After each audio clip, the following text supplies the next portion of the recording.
Saya dari kelompok 6, nama saya Aulia Karani. Saya akan menjelaskan mengenai sistem pencernaan pada ayam atau Gallus domesticus.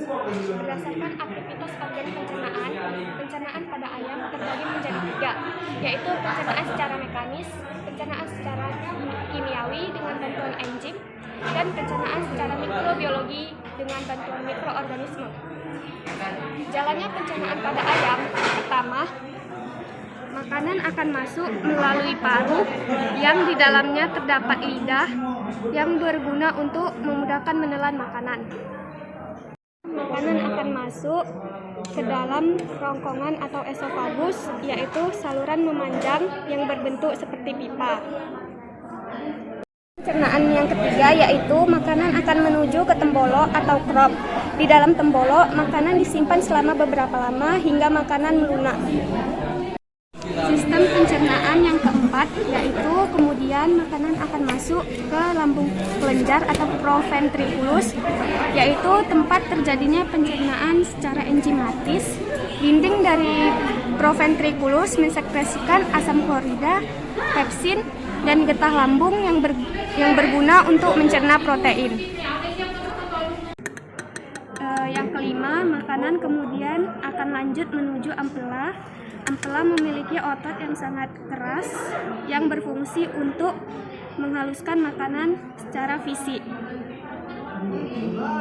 Akan menuju ke usus halus. Di sini pencernaan makanan dilakukan secara kimiawi dengan bantuan enzim, dan di fase ini akan banyak sari makanan yang diserap untuk kebutuhan ayam. Pencernaan pada ayam terjadi di usus buntu secara mikrobiologi dengan bantuan mikroorganisme. Ini adalah usus buntu. Lalu makanan akan menuju ke usus besar. Di sini terjadi penyerapan air. Lalu akhirnya makanan akan dikeluarkan melalui kloaka.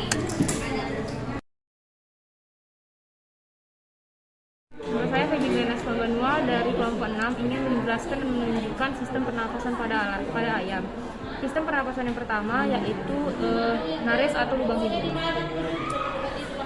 Nares atau lubang hidung dapat kita lihat yang ini. Udara akan masuk dari sini serta disaring dengan bulu-bulu halus di dalam lubang hidung ini. Sistem pernapasan yang kedua yaitu laring. Ini adalah penampakan dari laring. Laring ini memiliki fungsi yaitu mencegah masuknya udara asing ke dalam serta jalan masuknya udara. Selama inspirasi membantu dalam proses menelan, membantu mengatur tekanan intratoracis serta mengatur suara.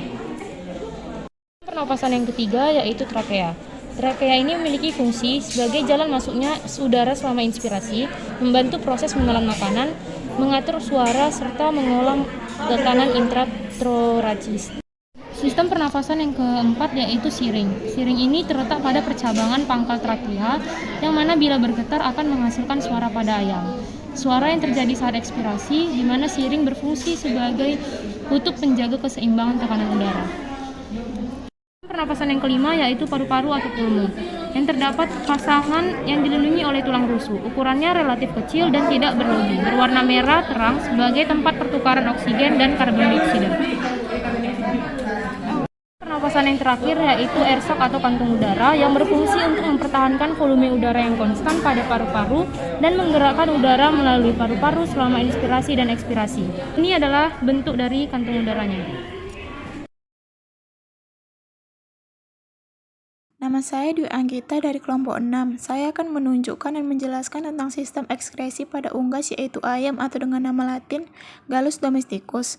Sistem ekskresi adalah suatu sistem yang melakukan proses pengeluaran zat sisa. Zat sisa ini merupakan hasil proses metabolisme dalam tubuh yang sudah tidak dipergunakan lagi. Sistem ekskresi pada ayam terdiri dari yang pertama kulit. Kulit ayam hampir tidak memiliki kelenjar kulit, tetapi memiliki kelenjar minyak. Kelenjar minyak ini berguna untuk meminyaki bulu-bulunya.